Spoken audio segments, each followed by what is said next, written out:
see my screen? Just give me a, maybe unmute yourself and speak up. Can you see my screen? Hello? Yes.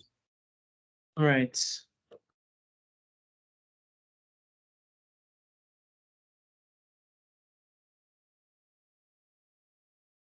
Okay, so welcome once again. Yesterday we looked at question 1 and 2 from our session, right? So today we'll focus on the rest of the questions. And I decided, because I gave you, we did question 1 and question 2, I'll leave you guys to attempt question 3 and 4, right? Because they're more or less the same. And then I want us to look at question 5 and question 6 as well, since these questions are about composite functions, which we haven't really touched as much, right? So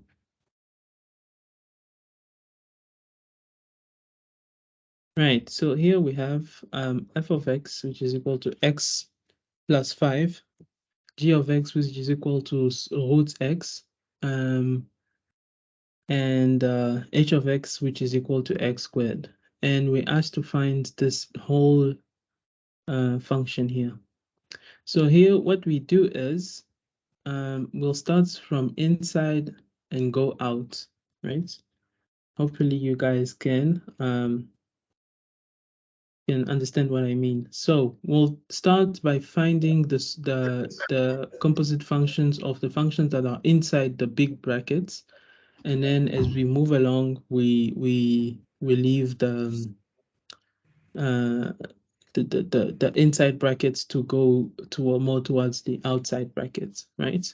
So first we'll have to start and find the composite of G and F, right? That means that we have to find G of f of x, right? Which means that we replace in G of x, f of x, right? Which is just equal to the square root of x plus 5, right? Can you guys follow this? Hello? Yes. Yes, Right. sir. Thank you. And now we found g of f of x. Next, what we have to find is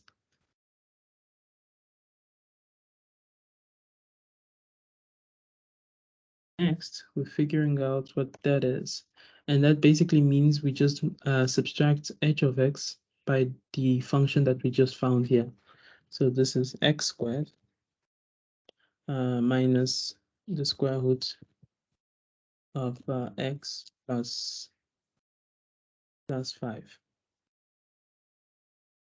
right? And that's our h minus g of f of x, right? Next, now we have to find g of this whole thing here, right? So g of this entire thing. And how do we find that? Well, we take g of x and we replace wherever there's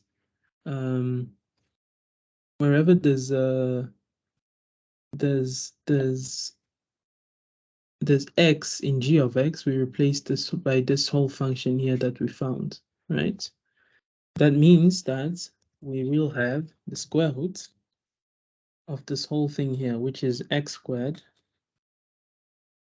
right?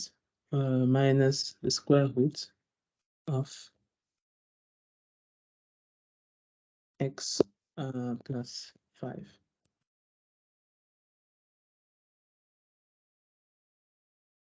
All under the square root sign.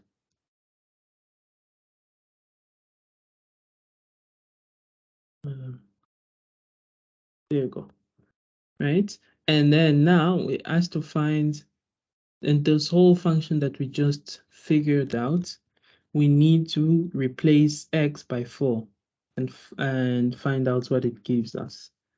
So we just copy this part since it's the same, and we just replace all the x's with 4. And what we find is then equal to what? I'll leave you guys do this calculation and give me the answer now. So try to figure it out. What is this equal to?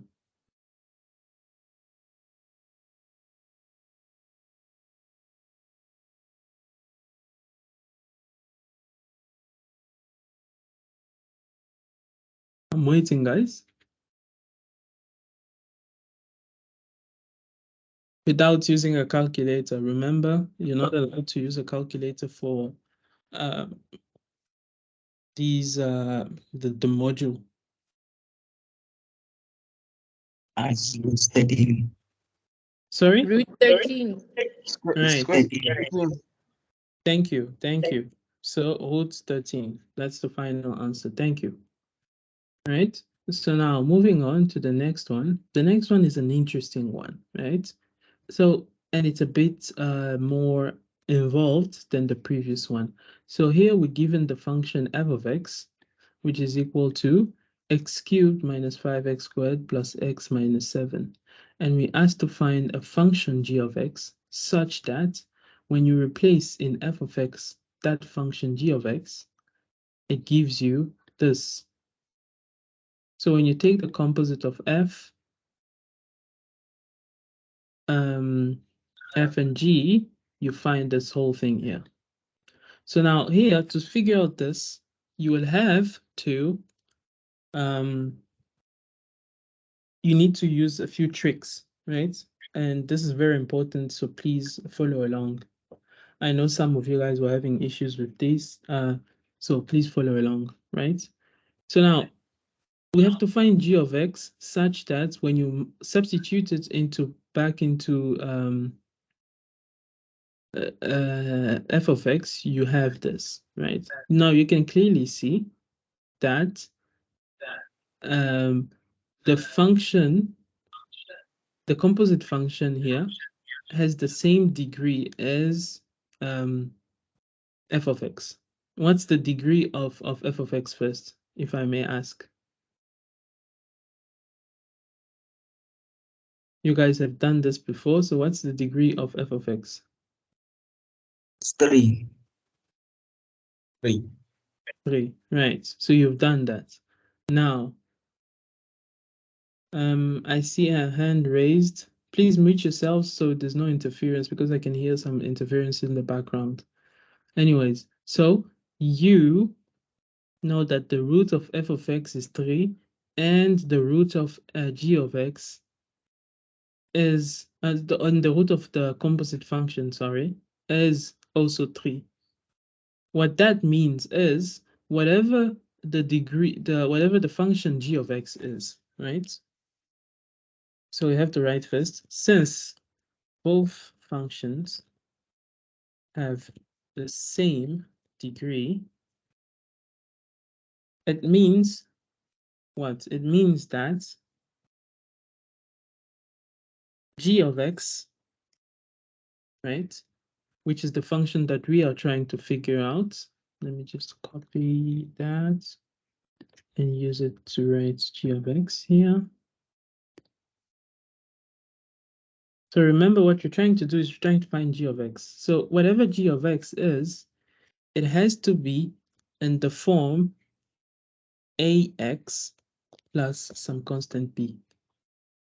Why? Because if you take this g of x here, right, and you substitute back into f of x, because this is what you're doing, what do you get? Let's attempt that and see what we get, right? So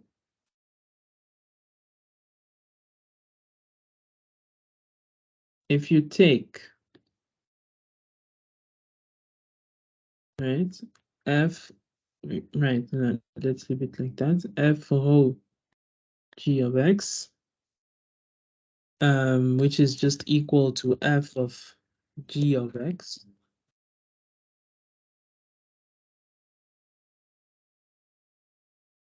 What you get is, you get, when you substitute it into that, you get ax plus b to the cube, right? Minus 5 ax plus b squared plus ax plus b, and then minus 7, right? So now you might have a question and ask yourselves, how do you know that g of x is not some function to the second degree, for example? How do you know it's ax and not ax squared or ax cubed or anything like that?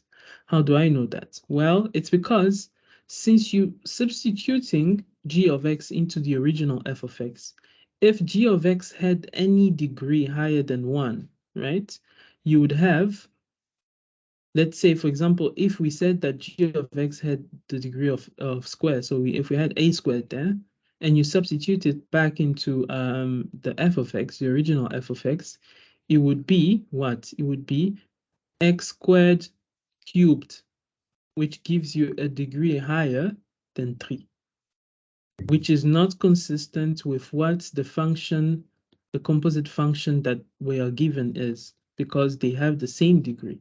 Since both functions have the same degree, it means that the g of x function that we're trying to figure out also has a degree of 1, right?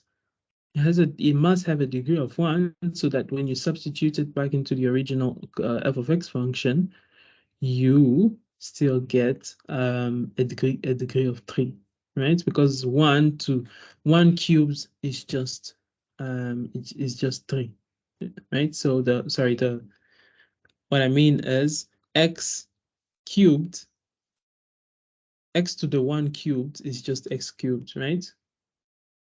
I'm hoping you guys are getting that, right? Any questions here? Or does everyone understand this? May you please re-explain why you said it must be a sort of straight line between Okay, with this? right. Okay, I will repeat it, right? So please follow along. It's Let me just give me a minute to mute. Right, okay. So what I was saying is, we're given a function f of x, which is equal to x cubed minus 5x squared plus x minus 7, right? And we are given the composite of f and some function g of x, right? And what this means is, what does that mean?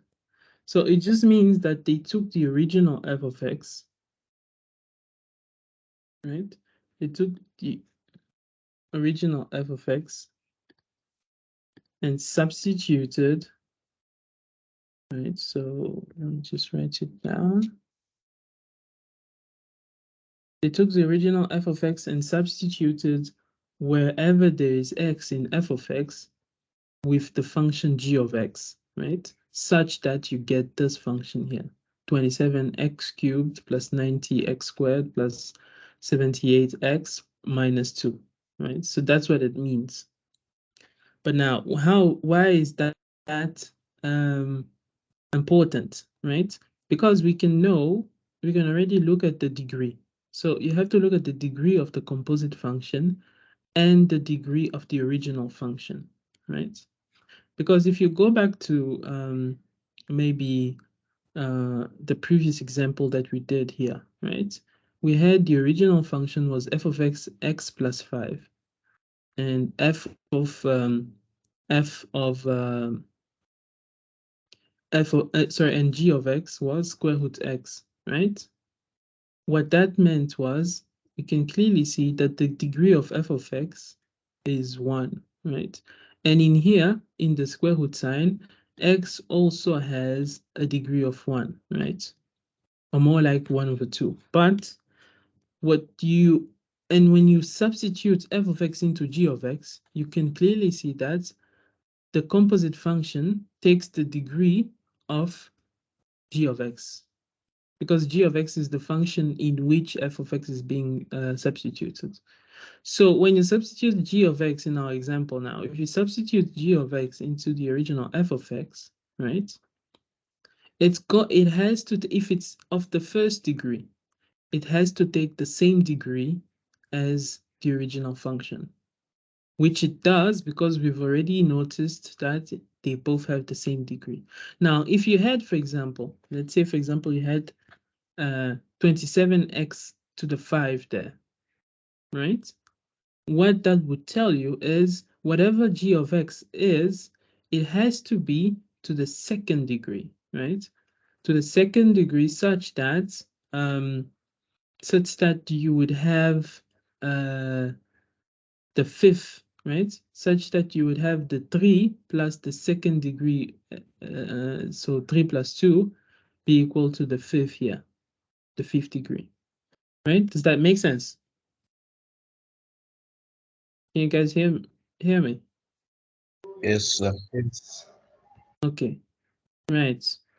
So that's what how we know g of x has to be some function in the form ax plus b, such that it has to be a first degree function, right? And what we have to figure out now is what the value of a and b are, which is why we take this function here, g of x, and we substitute it into the original f of x, and then we have to equate both terms, because remember, whatever we find over here, it has to be equal to that, right? So let's move along. What you get now is the cube of ax plus b. How do you do that? You cube the first term, so a cubed plus x cubed, right? Plus 3 times the first term squared, so a squared, x squared, times the second term plus 3 times the first times the second term squared, right? So you know this identity, guys. I'm just expanding it. You guys know what is a plus b squared. Please mute yourselves. I can hear some interference there. Plus b cubed. Right.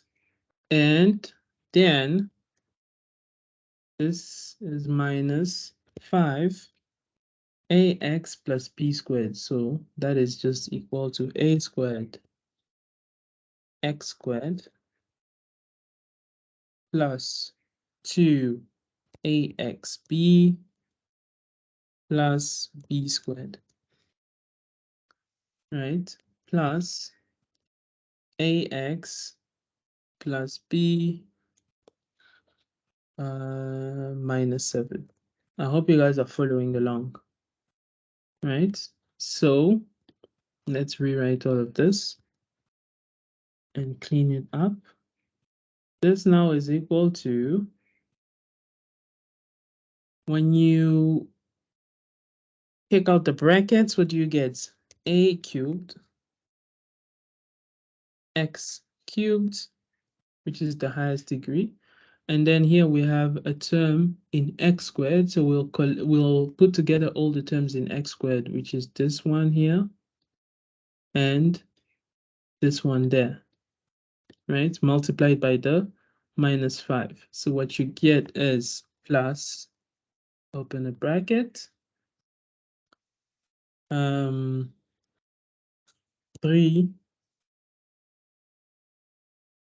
oh, plus 3 a squared b minus 5 a squared, right? That's, and then all multiplied by x squared. And then you take the terms now in x, which is this one here, and that one over there, as well as this one. So now you have plus, right? So plus 3ab, right? Plus 3ab squared, 3ab squared plus 2ab plus, sorry, not plus 2ab, it would be minus now, minus, because I'm multiplying with the minus 5 that is outside the brackets here. So minus 10ab, right? Plus a, all multiplied by x, right? And then we take the independent terms, which is b cubed, right? So plus b cubed, what's the other independent term? Minus 5b squared, right? So minus 5b squared and plus b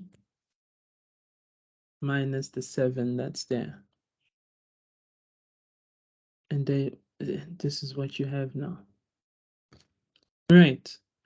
So now you have to equate this equation here with this equation there. And how do you equate two polynomials, right?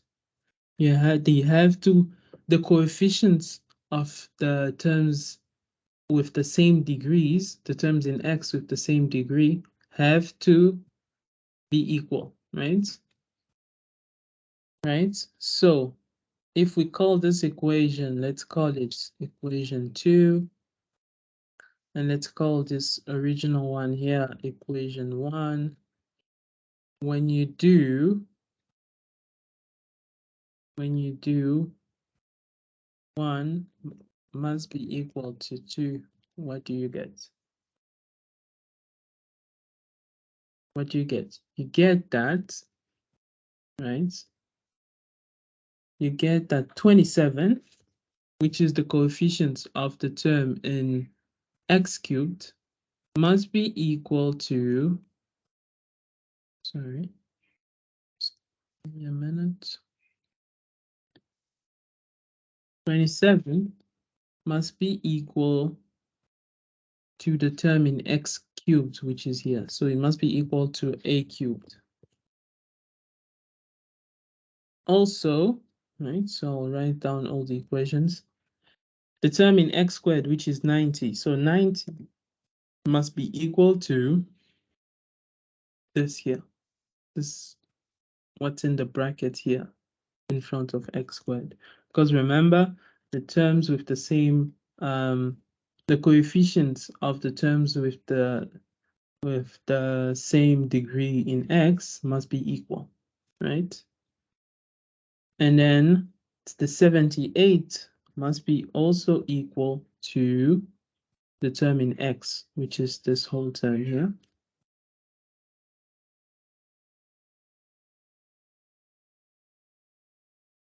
And finally, the independent term must also be equal. So all of this must be equal to whatever the independent term is there, which is minus 2.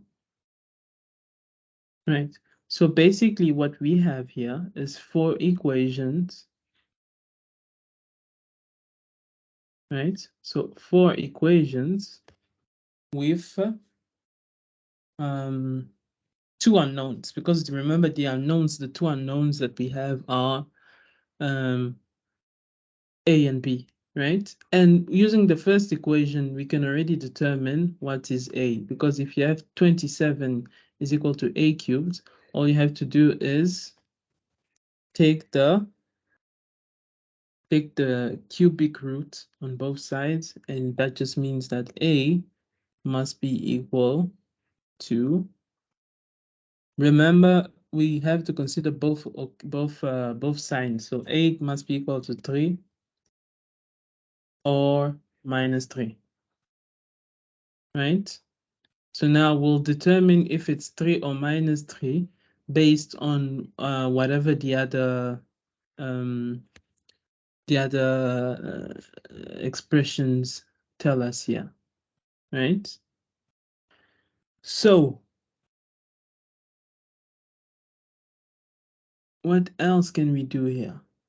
Since we already have a,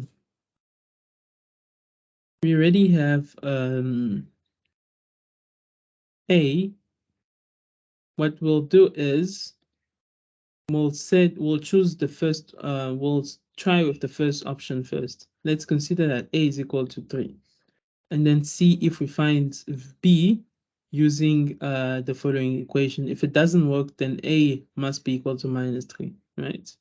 So assuming that a is equal to 3, what do we have here? We have now 90 is equal to 3a squared, which is 3 times 9, which is 27, multiplied by b, minus 5a squared, which is minus 5 times 9, which is minus 45, right? Meaning, what does that mean for b? So our b would be equal to, now you can figure it out. You add 45 on both sides, right? So 90 plus 45 is equal to what? Is equal to 135. And then divided by 27. So 135 divided by 27 is equal to what?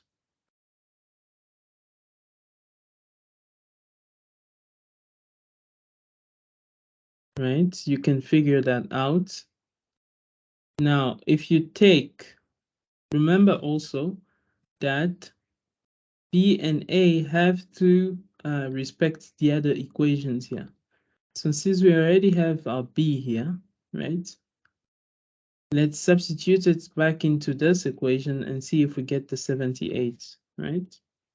So this would mean that when you take 3a, 3 times a is just equal to what? Is equal to 9 times b squared. So you have 9 multiplied by, please mute yourselves, guys, otherwise there's interference. Multiplied by 135 over 27 squared, right? Minus 10 multiplied by a, which is our 3, times b, which is 135 over 27. We can cancel the 3 and 27, so we have 135 divided by 9, right? Plus a, which is just 3. Right. So what I want you guys to attempt in just a few minutes, right? I want you guys to solve this expression that I just wrote here by hand. Figure it out and tell me what's the answer. If you get 78, you let me know. Then we know we're on the right track. Got 78 on the third one, and I got -2 on the fourth one. Sorry?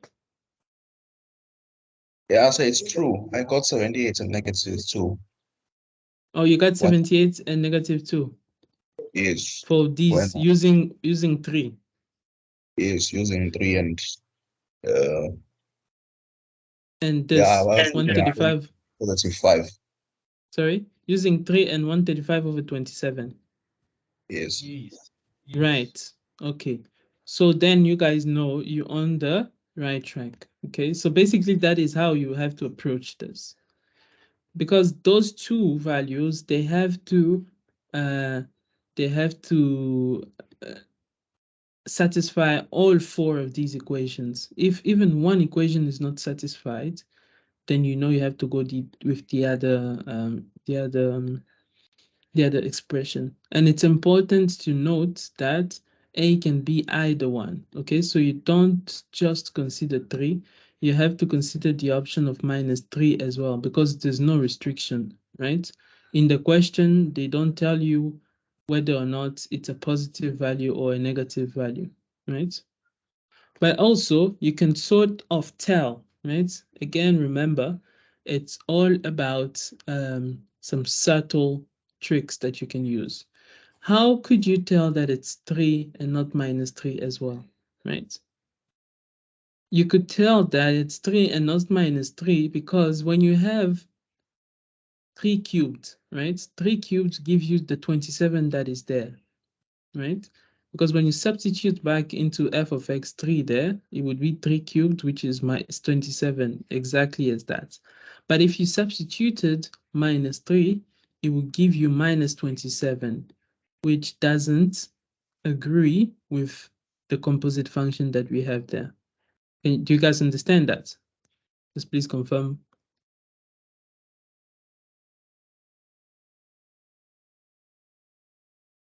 Hello, can anyone confirm? Do you guys understand that? I see a hand raised. Please unmute Yes. yourself, speak.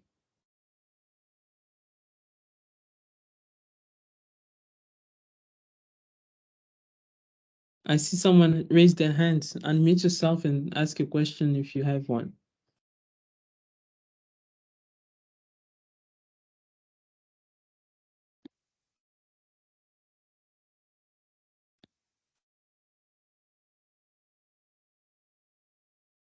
Right. I'll give you 1 or 2 minutes to think about it, and then you can we can move on to the next one, which is also more or less now the reverse thing. Now we're given the g of x function and we asked to find the f of x, the original function. Right. So, any questions?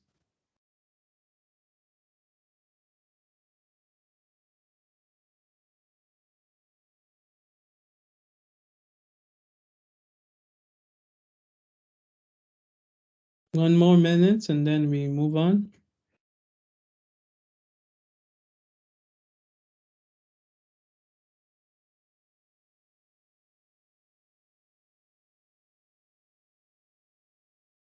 So when we Yeah. substitute, when we substitute A as -3, we don't get 78, we get -78 instead. When you substitute A is equal to -3, Yes, we where? get -78 in that Oh, equation. oh, sorry. Also, my mistake. I just noticed that I made a big mistake here, right? I said if 27 is equal to A cubed, right? A must be equal to 3 or -3. No, it can't be equal to -3 because it's cubed. If it's cubed, it retains the sign, remember? So if you cube -3, it gives you -27, not 27. So my mistake was to consider both signs, right? I hope you guys noticed that. So that was my mistake. But basically, since you already know that, then all you have to figure out is what B is. Then you don't really need to verify all the other equations, right? Because you already know that for sure it's A is equal to 3. All you need to find out is just what B is. I hope that makes sense. Does that make sense? Yes. Right. And you can simplify B even further here by dividing by 3. I'll leave that to you guys to do. Okay. Right. Moving on to this, we have our g of x is equal to 2x minus 1. And now we ask to find a function f, right? Function f such that f of g of x is equal to this whole thing. So we need to find some function, right? We need to find some function f of x such that when you substitute g of x into that function, whatever it is, it gives you this, right? So you can see that this is now the opposite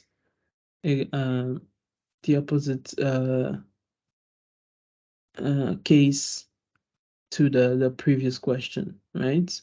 Now, a few tricks that you can use to help you understand how this goes, right? You have that g of x is equal to 2x, right, minus 1. And you have that the composite function here is equal to 8x cubed. Now you guys know that 8 is just 2 cubed, right? So immediately already, you know that your f of x function... Sorry, mute yourselves, guys. If you're not asking a question, mute yourselves. Otherwise, unmute yourself and ask your question, preferably in English, so everyone has a chance to understand. Right, thank you. So, g of x is given as 2x minus 1. The composite function is given in 8x cubed plus all of that, right? But for now, we're concerned with the first term. So you can clearly see that 8 is 2 cubed. So whatever your f of x function is, the first term has to be x cubed. You guys get that? Can you guys see that? It's a trick to tell you that that's what your first term should be.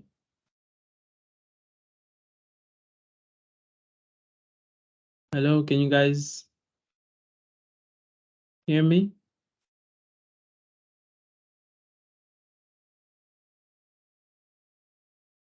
Yes. Right. Okay.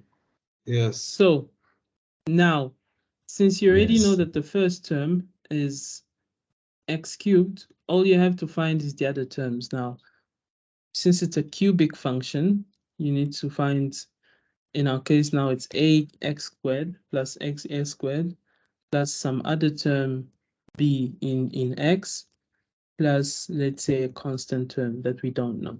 So for now, we are assuming that all of these terms do exist and we have to find them. We could end up finding that one of these terms, one of these values, a, b, or c, is equal to 0, and then it cancels one of these terms. But when you're trying to solve it, you have to assume that they exist first. Right? So let's assume that they exist, and let's substitute g of x in there and see what it gives us, okay? So if we assume that this is our f of x, let's now do, right? Let's now do f of g of x. Let's try that and see what it gives us. Well, it gives us that it gives us that you have 2x minus 1 cubed, right? Plus a multiplied by x squared, which is just 2x minus 1 squared, right? Plus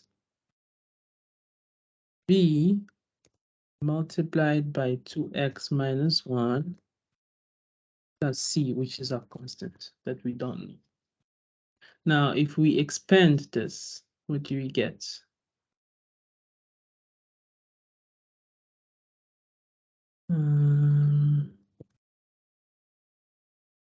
So let's just expand this. If you expand this, what you get is 2x minus 1 cubed. What is that? It's 8x cubed, right? Minus 3 multiplied by 2x squared, right? Which is 4x squared, multiplied by our b, which is 1, so 1, plus 3 times 2x times minus 1 squared, which is 1. So I'll just leave it like that, right? Plus, oh, right, a minus 1 cubed, which is just 1. Now we add that to 2x minus 1, which is just x squared minus 4x, right, plus 1. And then plus b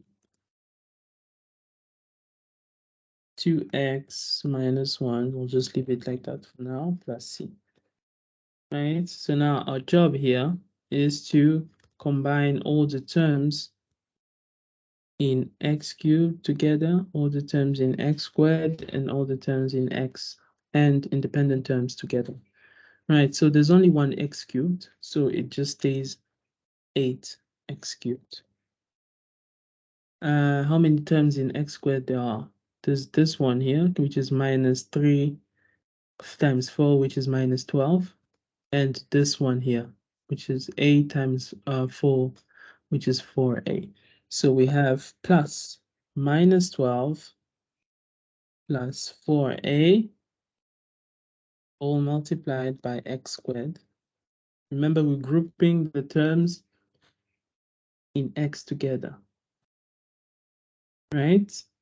And then the terms in x now is 3 times 2x, which is 6x,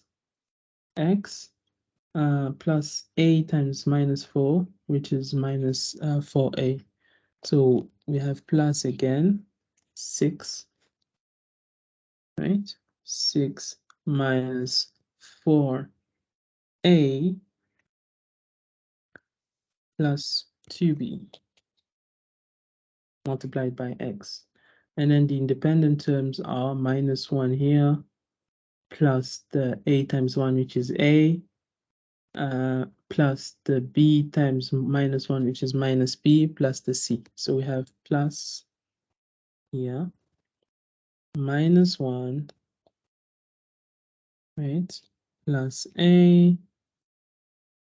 minus b, plus c. Again, we have to find the values of a, b, and c. All right. Okay, so now, since we found what the composite function should look like, all we have to do is just compare it to the original function here. And what you find when you do that is that the 28, which is the term in x squared, should be equal to our other term here in x squared, which is minus 12 plus 4a. Also, what you find is the term in x, right? Which, sorry, this is minus 28, because remember this is minus 28 squared. So minus 28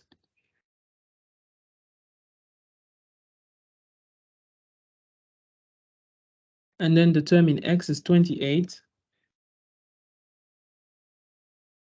28 should be equal to all the terms in x, which is 6 minus 4a plus 2b, right? So that's the term in x.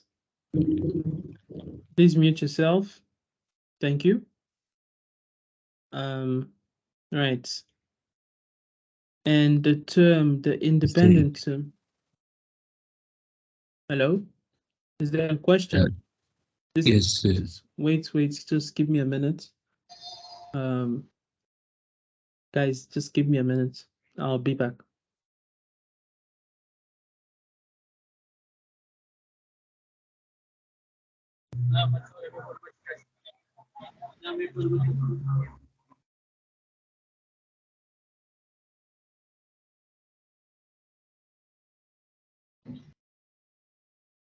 ايوه Mina bengithi akuqashwe nomjida kuqoshwe umhlongo straight ofethu umthini.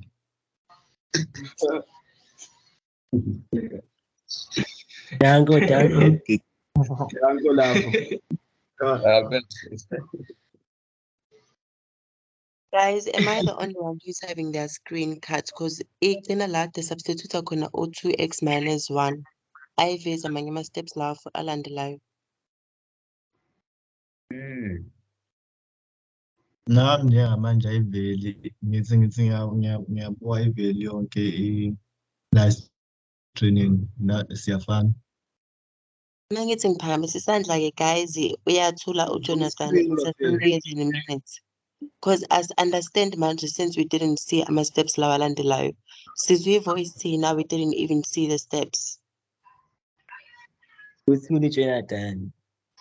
Ngixoleni guys, please, khona ezophinda achaze futhi. Ingabuyi umhlongo, ubuye lo. Umhlaba ulusizwe. Ingabuyi umhlongo ba. Phela samfuna umhlongo. Hayi umhlongo iyasheshisa kakhulu ayingeke. Guys, this lesson is being recorded. Guys, As please in, give me another 5 minutes. I just have to run quickly. I'll be back. Just discuss the problem in the meantime. Just give me 5 minutes. Okay. Thank you. Engihambe ngiyona. Bani ngithi.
All right, guys, I'm back. Was there a question that someone had? Yes, sir. Yeah, go ahead. Yeah, the last group, the -1, isn't it supposed to be -3?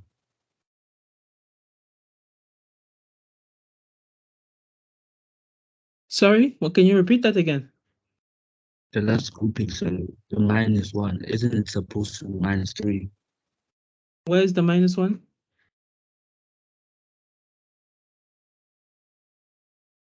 Sorry, here.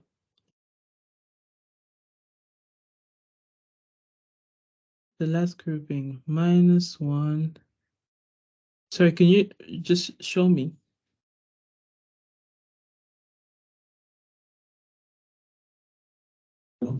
Sorry, just give me a minute. I'll be back just now. Just give me a minute again. Sorry, guys. Yeah.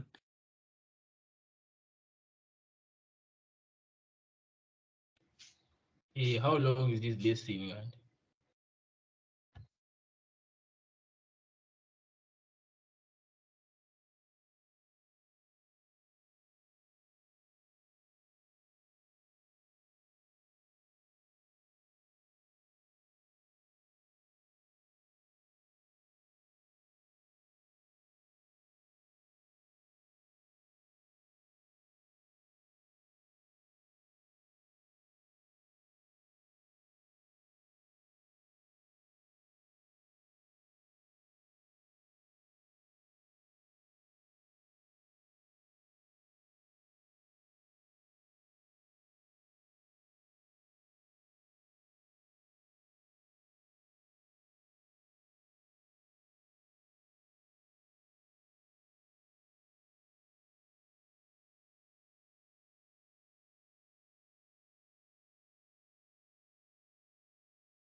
Okay, sorry, go ahead again.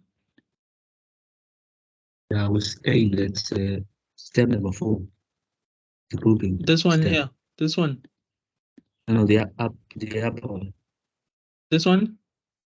Yes, that one. This line That here. minus, yeah, that -1. Is it supposed Here. to be -3? This Yeah. one here. Yeah, it's supposed to be -3. No, you see, it's coming from here.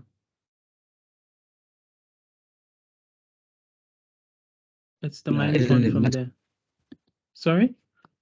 Oh, okay, sir. More It's clear. coming from the cube of this. So you remember you took the cube of 2x minus 1, and then it expanded to be -1. And this is the -1 that I grouped together with the other one here, because Oh. those are independent terms, right? Okay, sir. More good. Yeah. Is that it? Anyone else?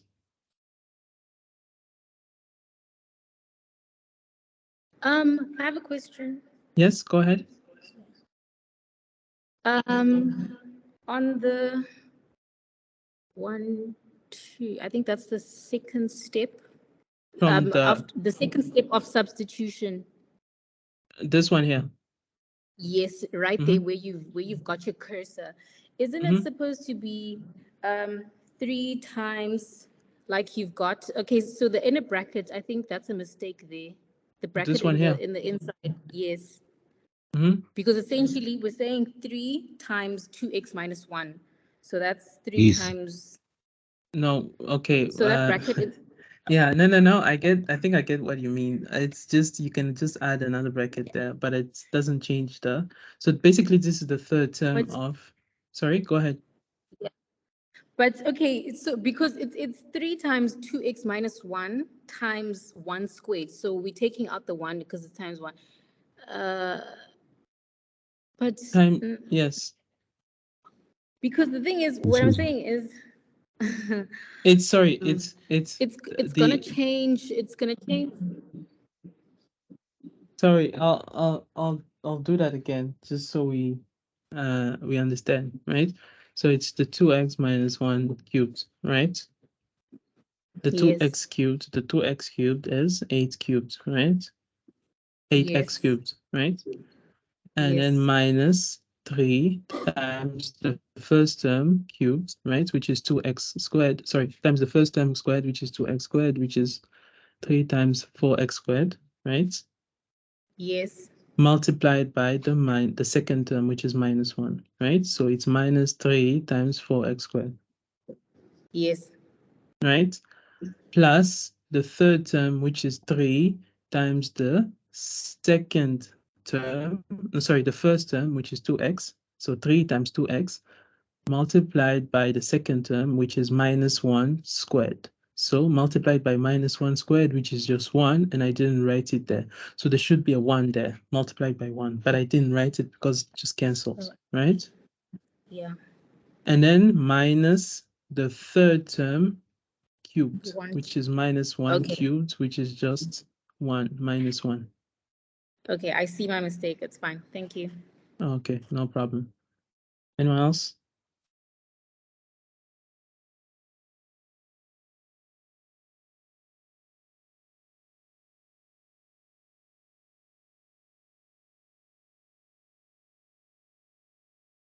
Hello?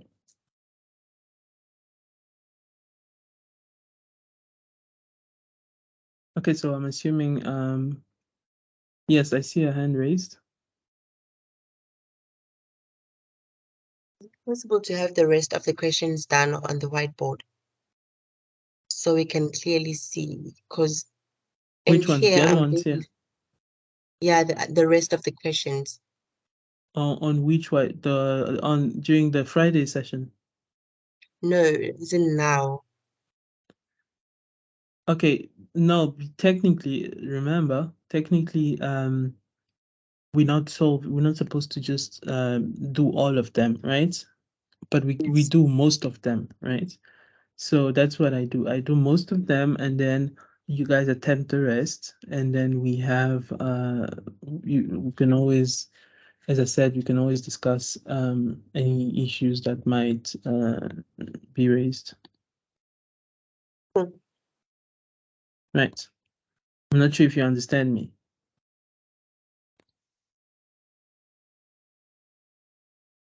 You were saying the first two you did, was that yesterday? Yes, but if you want, when we finish this one, I can go over what we did yesterday, because it wasn't a lot that we did, but I can go over what we did as well if you want. Yes, you can do like maybe one or two, and then if you can, I don't know if you have the answers to verify. Okay, so there's no, I don't keep the answers. Okay, I just write down the problems and then we solve them together. Whatever one answer we get to should be the right one if we go about the procedure the right way. I'm not sure if you understand. Right. Okay, so right, let's finish up this and then we'll have a look at those. But no, but then it would mean that some of these you guys will have to do it on your own. The move the final ones. But okay, just guys, give me a minute. I'll be back.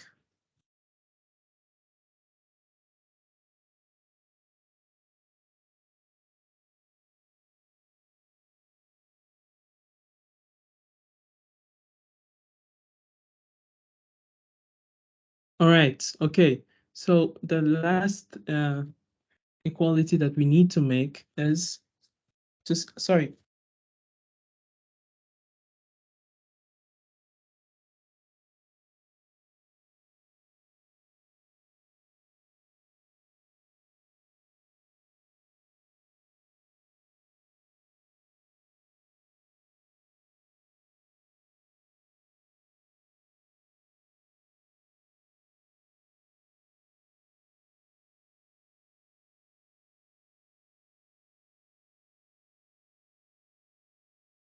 Okay, all right. So the third expression that we need to explain is the independent terms now, which is minus 14, which is equal to what?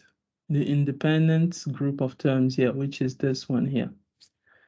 So let's put it together there, right? And again, from the first expression already, we can figure out what A is, right? Since we have minus 28 is equal to minus 12 plus 4A, right? So that just means that A is equal to the minus 28 plus 12, which is minus 16 divided by 4 minus 4. Minus 4. Right? Yes. And then since we have minus 4 already, we substitute it into the second equation to find what is B. Tell me what's B. Guys, that's your exercise. Tell me. Attempt it, and I'll give you 2 minutes. Attempt it, and then tell me.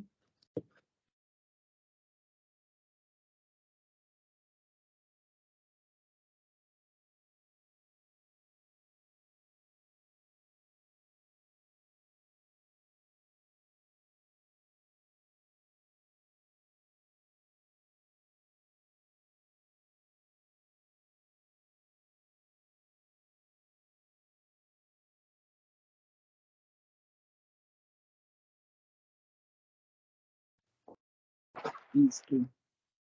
Sorry? B is 3. B is 3. Okay, Yes. so 28. Right, so 6 minus the minus 4 times minus 4, which is 6 plus 16, 22. The 28 minus 22 is 6, divided by 2, 3, right? So we got that. Now we go back to the last expression and we try to find C. So what's C? Guys, solve that. Let me know. C is minus 6. Sorry, minus. It's negative 6. Right, so you guys can see that as well. So now if you go back to our original expression for f of x, we've already managed to find A, B, and C, right? So if our A is minus 4, so we have minus 4x squared plus 3x, right, minus 6. So this should be our function f of x.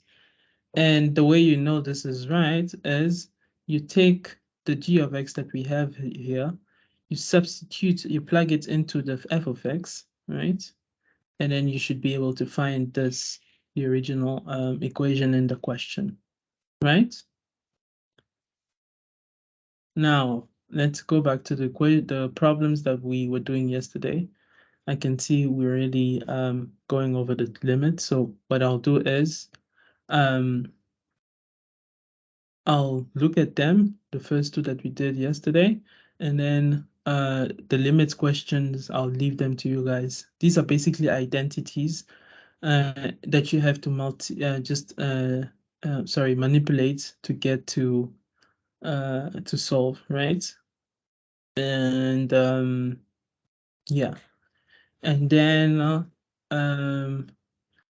maybe I'll see if it's possible. I'll make another video where I try to solve these, right? The rest of these, and then but I will only release it during the week next week because I want you guys to attempt it on your own. I don't want you to just feed you all the things, right? So what we did yesterday, we looked at the domain, finding the domain of this function f of x here, which was the square root of x minus 1 over x squared minus x minus 6, right? So now,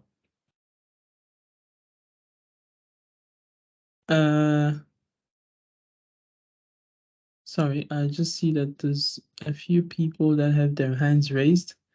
I'm not sure. Is there a question? If you have a question, just stop me at any time and mute yourself and speak up. Do you have a question? Yes, I do have a question, sir. Yeah, go ahead. So we did function. Yes, we're doing functions like currently now, and I don't know how I can. I don't know how I can link these examples to the functions we're doing, because Dr. Mhlongo only does content. So we just know the He types only of does functions. what? He only does the theory. We just know the types of functions we're having, and some examples that are not even related to these. Okay, what about your tutorials? I'm sure there's some questions in your tutorials. Tutorials too. So I don't even know what we're doing here, because I don't know which parts of the function. Sorry, for this question, is it which question? Question 1 and question 2? This set of questions. All We of don't know. these. Doing composite function. Yes, I understand what we're doing and I understand how we're doing it, but I'm saying I don't know how to link this with the theories Dr. Mhlongo have been teaching us. Because Okay, we have but you guys have done the theory on all of these stuff that we are doing here, right? I don't know. But You've got, I've theory. seen on the Learn page, if I'm not mistaken, on the Learn page, there's lectures on functions, limits, and continuity. There's a lecture, I think, on polynomials, and amongst the lectures, I know that you guys have seen composite functions as well, right? Yes. So basically, all of these problems are just applications of what you guys have seen. I'm sure Dr. Mshlongo, what he looked at was he looked at the theory. So how do you find the composite of, let's say, a function, right? You have two functions. How do you find the composite of one of them in terms of the other, right? You guys have done that. You've done the properties of functions. So I'm sure he's covered the theory, like you call it. So he's covered like the basics on how to do composite functions and stuff like that, how to find the domain of a function, what's the range, the domain and range. I'm sure you guys are familiar with this because you can't move to, let's say, I think these days you guys are doing limits. You can't move to limits without even knowing what's the domain of a function, right? So I'm sure you guys, all of these are part of your the stuff that you've studied. So you have seen the theory on all of these concepts.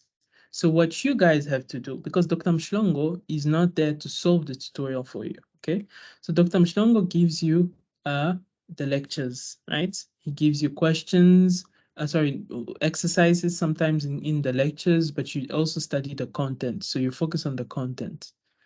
But he gives you some exercises here and there to sort of practice the concepts.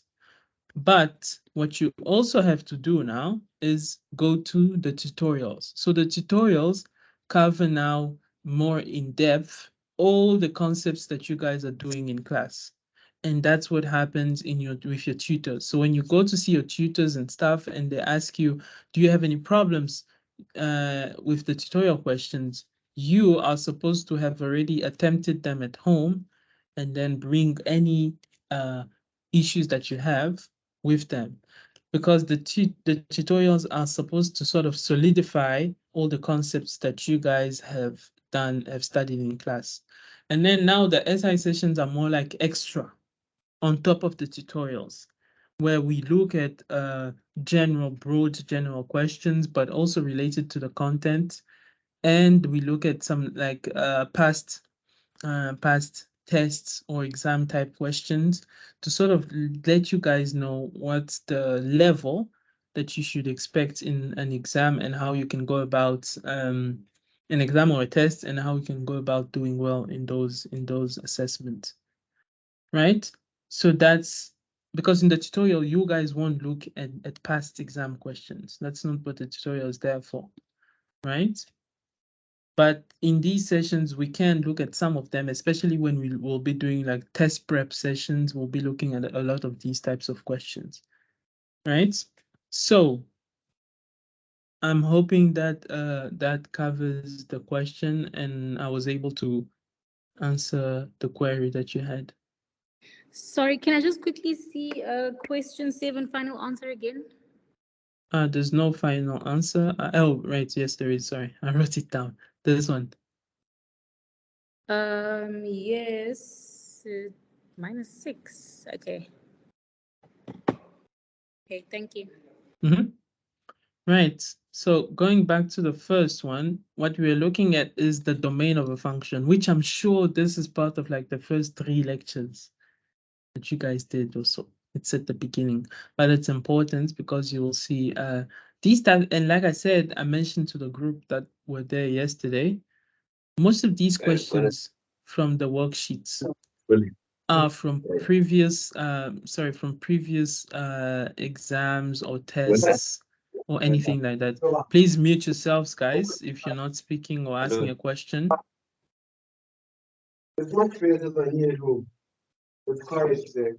Sorry? Sorry, can you repeat that again? Can you hear me? Can you guys hear me? Jonathan, is this the format we should be expecting in the exams or tests or the quizzes? Okay, no, this is not the format, but this is the type of questions. Because remember, like I said, these questions are taken mostly from previous exams, from previous years, back when they were doing the exams on campus, right? Can we take Sorry? Can we take these examples as a way to attempt the exam questions? Can we use this to try answer the questions? Yes, you can use these to not try and answer. Okay, well, you can use these questions that we look at here to practice for your exam, because these are, in most cases, exam questions, right? Yeah. These are, in most cases, exam questions. So, or test questions. So this is the level of the type of questions you should be expecting from a test or an exam, right? So this is just to show you more or less that you can do these questions and you don't have to really worry about it. You don't have to stress too much. You just have to sort of identify what you don't understand and try to make it work. Okay? Sorry again. Question Yeah. 7. Isn't it -9 and not -6? Right. Okay, let's check that. We already have our A is -4, our B is 3. substitute in there. So you have minus 14, you take the minus 1 to there, it becomes plus. So it's minus 13. Minus 13 plus 4 again is 9, right? And then minus b is minus 3, so 9 9 plus 3, 12, yes. So it should be 12. I don't know. So the people who gave this must have made a mistake. So yes, minus 14. You take the minus 1 there, you have minus 13. You take the a there, minus a, it just becomes plus, sorry. So minus 13 plus 4 is minus 9. And then you take the b to the other side, becomes plus b. So minus 9, oh, sorry, minus 9 plus 3, which is minus It's 6. right, sorry. Yes, so it's right. It is right. So it's minus 6. Yeah, so be careful with that. Okay, so going back to this, we're looking at the domain of the function here. And what I was saying to the guys yesterday was that you have to look at a few considerations here. Remember that the domain of a function is the set of values of x for which this function is defined. Okay, so you have to find the values for which this function is not defined and then exclude them from the set of values, which is the number line that we are using yesterday. And then you will find whatever is left will be your domain, right? So in this case, to find the domain of this function, first we have to establish that the values of x that are part of the domain of this function, they should be such that whatever is under the square root sign is greater than 0, right? Because I'm sure you guys remember, you cannot have, at least at this point, you can't have the square root of a negative number, right? Do you guys understand? Yes. Right. Yes. So x minus 1 must be greater than 0, such that it becomes the square root of a positive number. Right. Okay. So now, how is that greater than 0? It's greater than 0 only if x is greater than 1. Right? They just go together, right? So now, yeah, so the x minus 1 under this square root sign is positive only if you take a value greater than 1, or it could be equal to 1 as well, because remember the square root of 0 also exists, so this could be greater than or equal to 0. So it has to be greater than or equal to 1. Right? I'm hoping this, so you can understand that. So that is the first condition, if I could call it. The second condition, just leave it like that. The second condition that we need to fulfill is we need to remove any number, right? Any value of x that makes the denominator there negative, sorry, is equal to 0. So you need to remove all the values that make x squared minus minus x minus 6 equal to 0. And what are those values, right? So you guys know how to find these values. They should be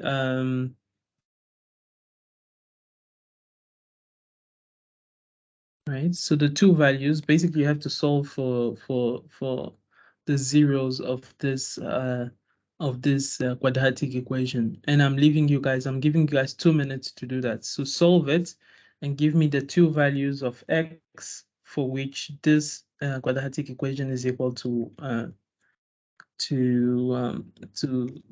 is equal to 0. So x1 is equal to what? And x2 is equal to what? So guys, X attempt minus- it. X1 No, is well, equal to negative 2. wait, sorry. Let's give everyone a Minus few 2 and minutes. 3. Minus 2 and positive 3. Right. Okay, so Yeah. guys, compare, everyone else compare, and let me know if that's what you find as well. I want you guys to attempt it. So I'll give you 2 minutes, attempt, and then let me know.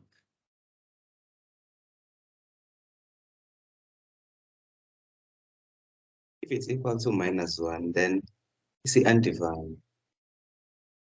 Yes. -1. It's undefined. Okay, remember -2, we I mean are -2. we -2 and are 3. right. If it's equal to -2 and equal to 3, Then the this function gives is 0. undefined. Right, so, and this function here is undefined, right? So I'm assuming that all of you guys are able to find these two values, right? So now what I'll do is I want to draw our number line. So let me draw it. Let's say our number line goes from there all the way to there, right? And of course, the number line starts as minus infinity to positive infinity. And the three values of interest, remember, are, if let's say 1 is here, so we have 1 there. We have -2 somewhere here. Again, as I might have mentioned, these this is not to scale, okay? So this is just for illustrative purposes, so you guys can understand. Right, so from the first condition that we have here, we have that x has to be greater than or equal to 1, meaning whatever is less than 1 is excluded from our domain. Whatever is less than 1 is excluded, right? From this alone, you can already eliminate option C, right? You can eliminate option C, you can eliminate option B, and yeah. So you can already eliminate option B and C. So what you're left with now is A, D, and E, right? I see there's a hand raised. Let me just finish up here and then you ask a question. And then now we have, right? Remember that we also have to exclude now for our second expression, we have to exclude the values -2 and 3. -2 is already excluded from, because it's less than 1. It's already excluded from the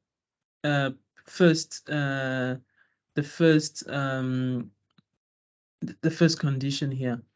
So we only have to deal with 3. So we also have to exclude 3 there.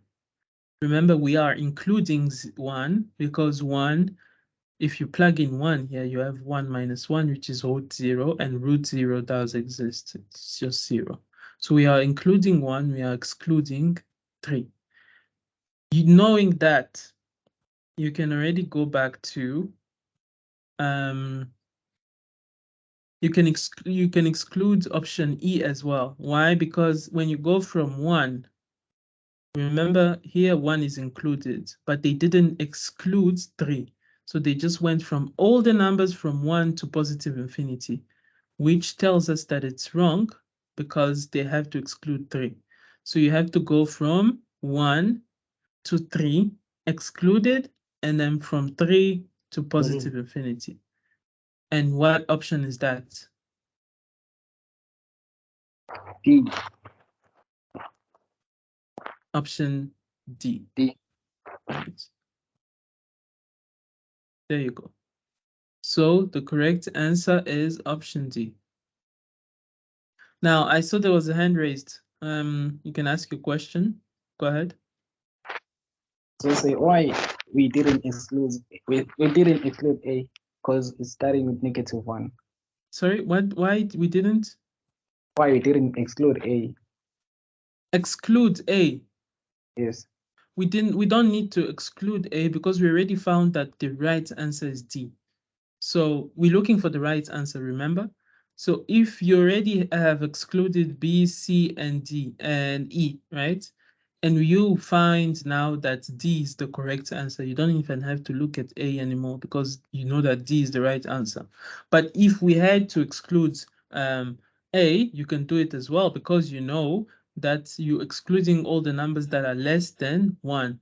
And here they already put -1. So you can already see that A is also not the right answer. So not A, not B, not C, and not E. What is left now is D. I hope that makes sense. Hello?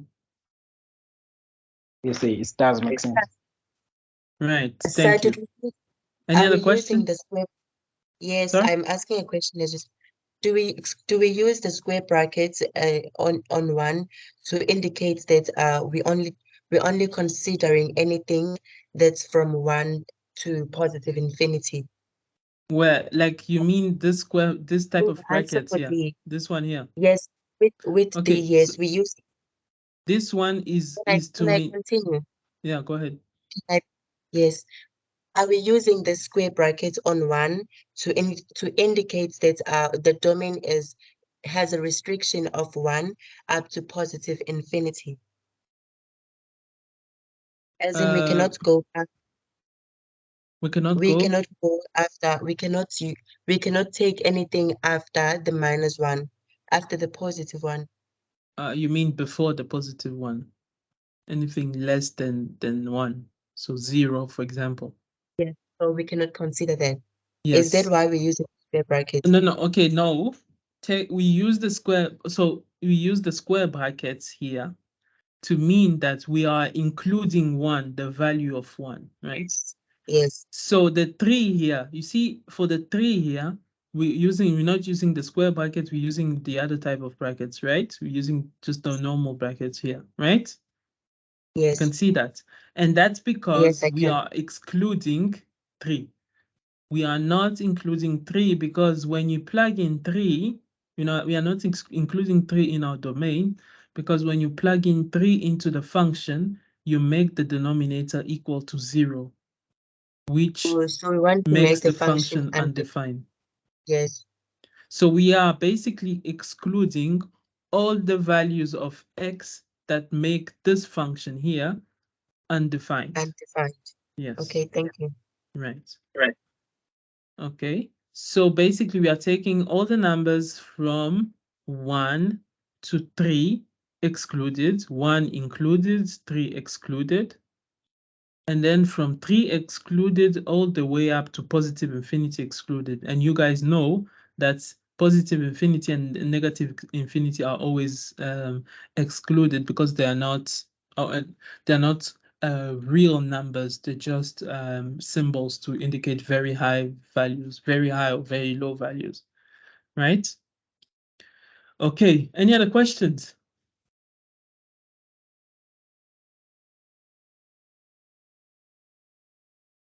All right, next. We are looking at question 2 here, which was asking us to find which one of these 5 options here is incorrect. Remember, we are looking at the incorrect one. So we have 2 functions. F of x is equal to square root of 4x minus 1, and g of x is equal to 1 over x. And we're looking for which of these options is incorrect about the 2. The first option tells us that when you multiply f of x by g of x, it's undefined at x is equal to 0, right? So let's see if it's true, right? So let's take our f of x, right? So let's take our f of x multiplied by our g of x, right? And what we find is you now have the square root of 4x minus 1 multiplied by 1 over x, which is just divided by x. Okay, and what happens to this function if we plug in 0 at x? What happens? Guys, I'm asking to you. I think What it's happened? become It will be undefined, sir. Why will will it be be undefined. undefined? Explain It yourselves. should be Why? undefined because we Because cannot the- have Zero our and denominator as 0 plus a square root Yeah. of 0 is undefined. Right. So the root will be Huh. negative, which causes to be undefined. Yeah, so there's two reasons. Thank you.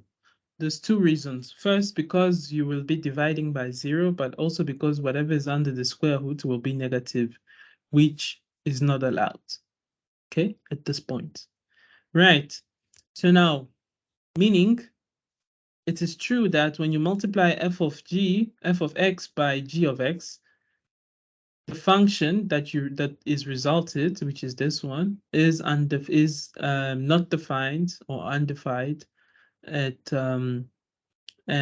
x is equal to 0, right? So the first option is correct. Remember, we're looking for the incorrect one. Let's look at the second option. The second option now is asking us to see what happens to the domain when you add f of x plus g of x, right? So what happens when you add f of x to g of x? Now you have the square root of 4x minus 1, right? Plus 1 over x, right? Now, what happens when, what's the domain of this function here? How many considerations do you have to take to solve this? Guys, I'm asking.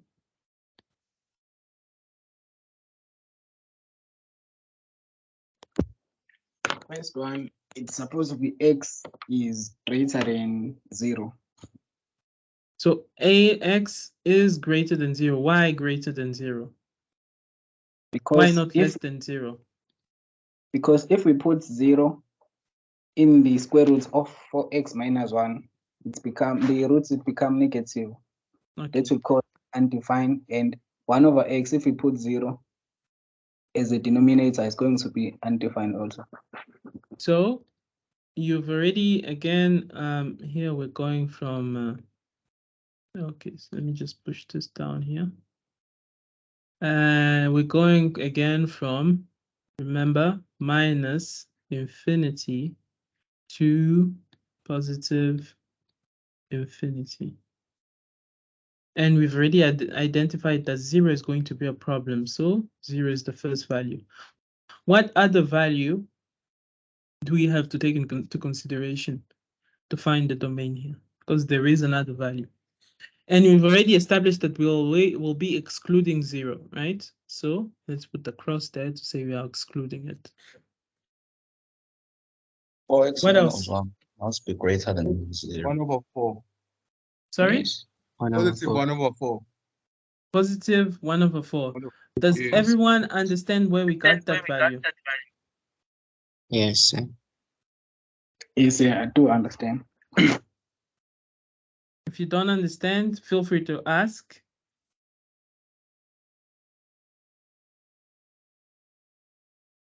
I'll wait for a few minutes, 1 minute. If you don't understand, ask. If you do, I'll just move along. Why are we only taking the 4x, what's inside under the roots to get this value of minus of the root you're putting into this Sorry? number line? Sorry, can you repeat Why that are again? So we got this 1 over 4 by Mhm. taking what's under the root, right? Mhm. Why are we only taking that? Only taking And- that as opposed to what? To taking what else? You see, that we only took what under the root and we didn't include this 1 over x.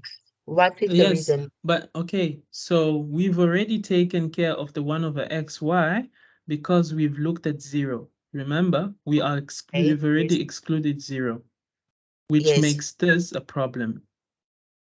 Yes, sir. So the 0 here becomes a problem for both of them. And since we exclude it, it's for the first one, immediately it's also excluded for the second one, because remember, we've added the two functions, so they've become one function. Now, secondly, we have now to look at what is under. Okay, I see a hand raised again. If you unmute yourself and ask. Oh, it was a mistake. You can continue. Right. Okay. Anyone else with a question? Say, how does 1 over 4 affect the equation? Well, 1 over 4, what happens to, okay, Because 1 over 4 doesn't affect the equation, but it does, it's a key point. Why is it a key point? Can anyone tell me why it's a key point? Why is it a value that we have to consider? Why not just take all the values that are greater than 0? Because if you take all the values that are greater than 0, does it solve our problem about the square roots? Because we've already solved our problem with the about the 1 over x by excluding 0. Also, we've solved part of the square root problem by excluding 0, right? Because if you plug in 0, it gives you the square root of -1, which is not allowed. Okay, so why do we have to consider 1 over 4 as well?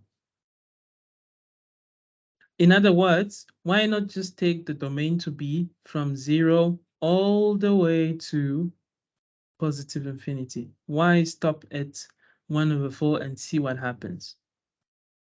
It's because Sorry? Because 1 over 4, when you plug in 1 over 4 where there's x, it Mhm. gives you 0. Yes, which is it 0 is not a problem, is it? For Yes. square roots. So then that's like our meeting point.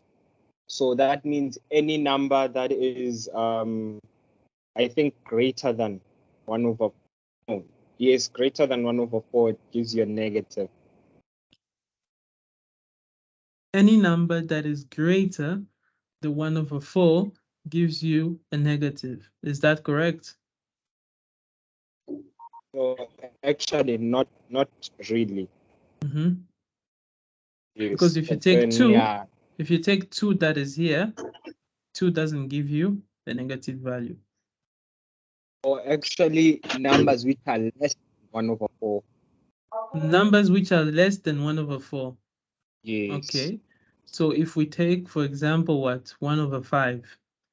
If we take 1 over 5, that is somewhere in here between 0 and 1 over 4. What happens to the square roots here? What's under the square roots? Negative. Sorry? It becomes a negative. Exactly, right? Value.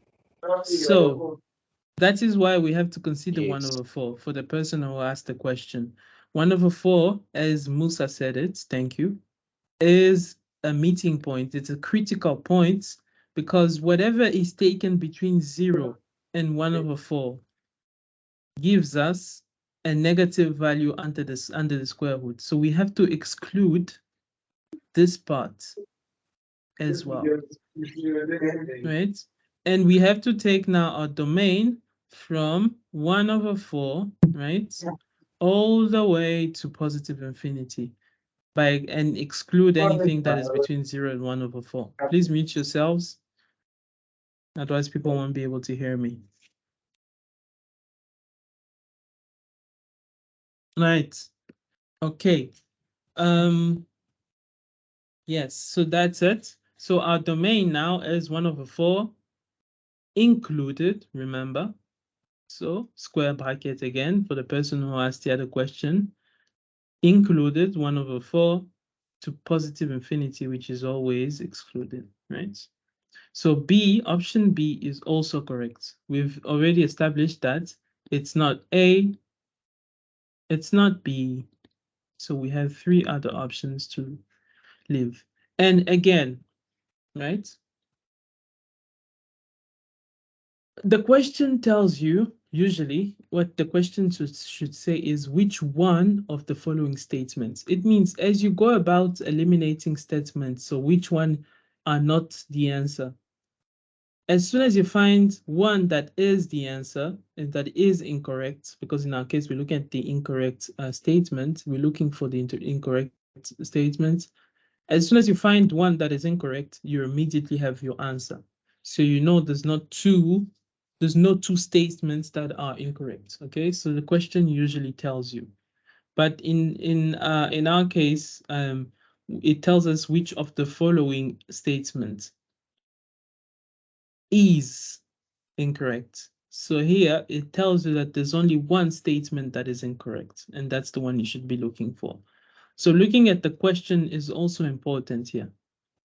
Right, so we've established it's not A, it's not B. Let's look at C then.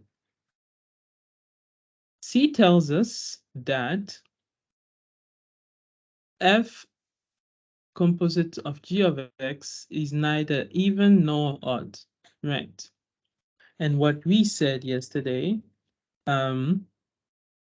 was, what are the rules for even and odd function?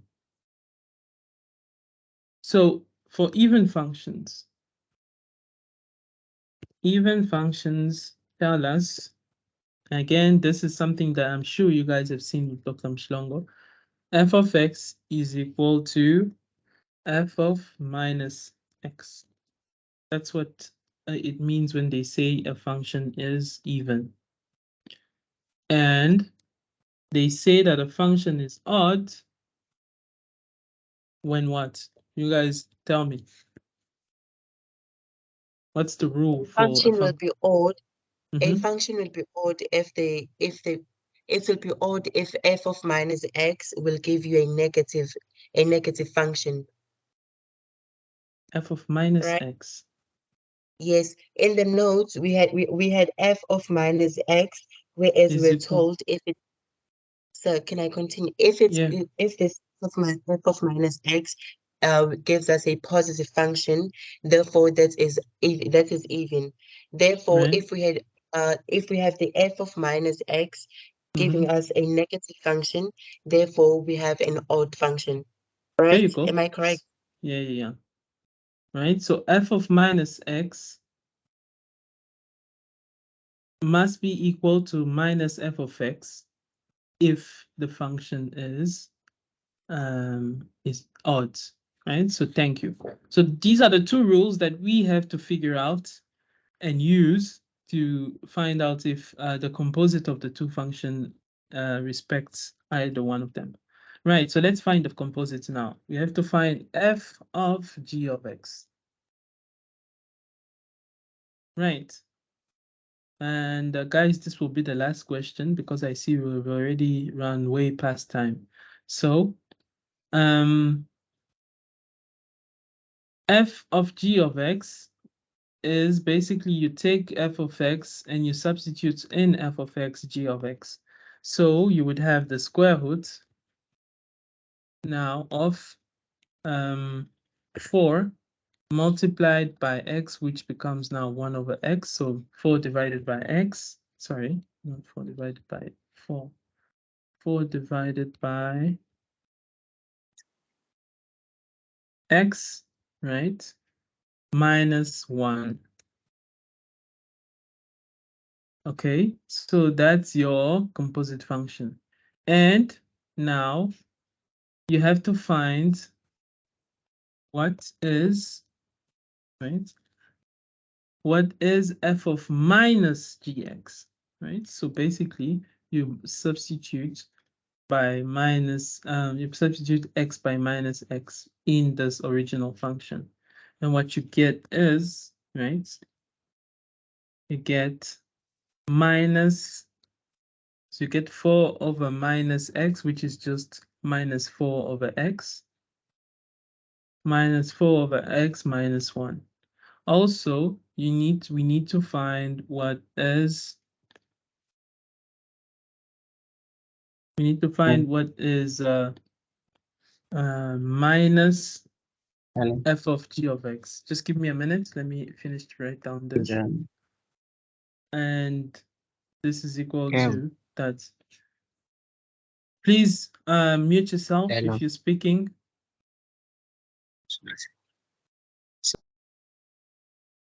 Thank you. Right. So now we have to find, is f of g of x equal to f of minus g of x to satisfy the even rule? Are they both equal? So basically, is this equal to that? Yeah. Anyone? You can unmute yourself and give the answer.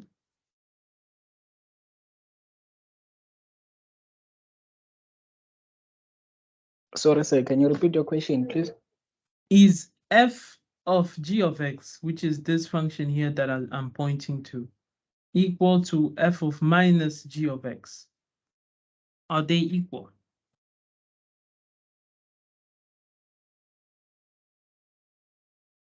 No, they are not. Okay, so thank you. They're not equal, right? Now, meaning the function, the composite function is not even. Now, is f of minus x, which is this one here, equal to minus f of x? So is this one here, this function that I'm pointing to, equal to the other one here? Are they equal?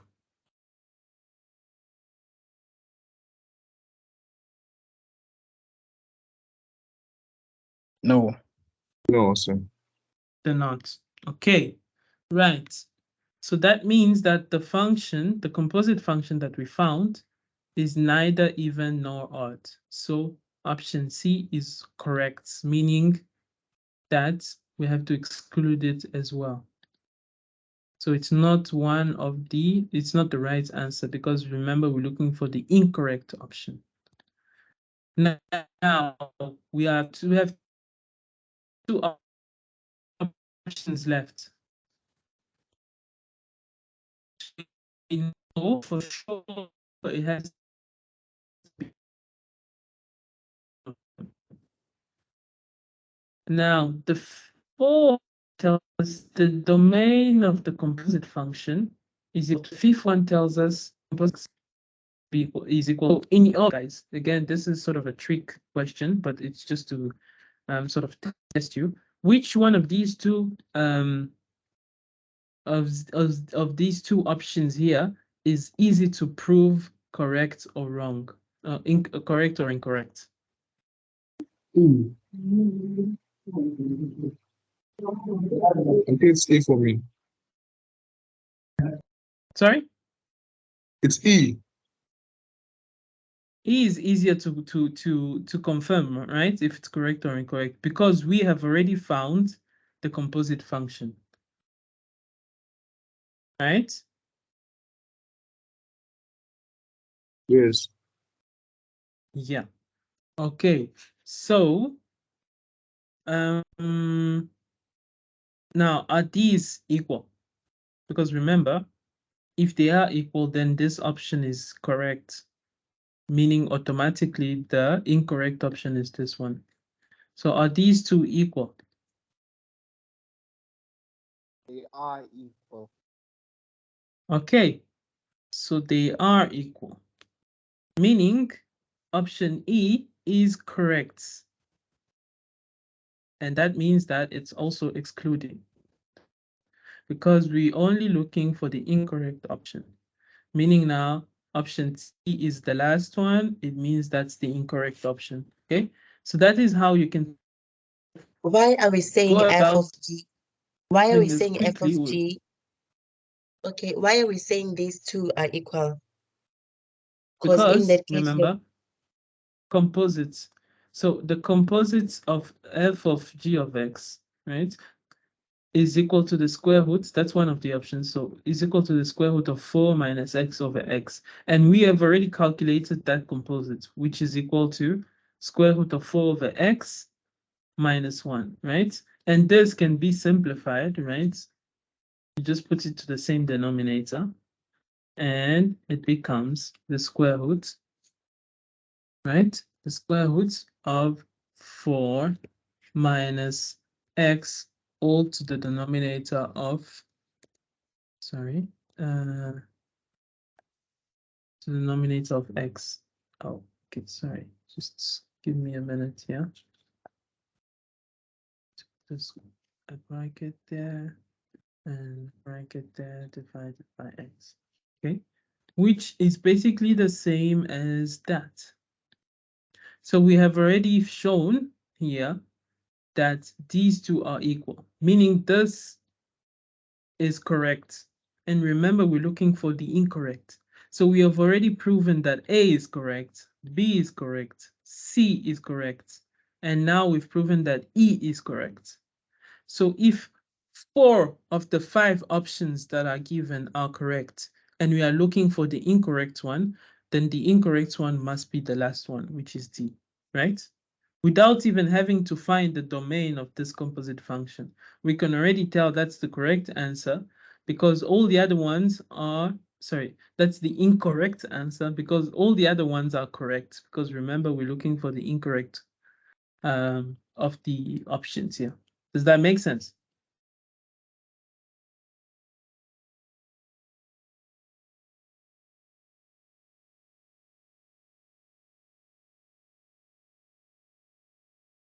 I see a hand raised. Unmute yourself, please, and ask a question.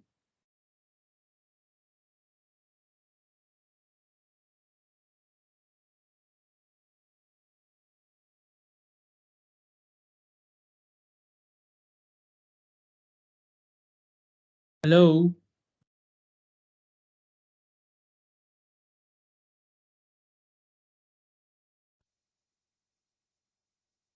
I'm sorry, it was a mistake, sir. Okay, no problem. Right. So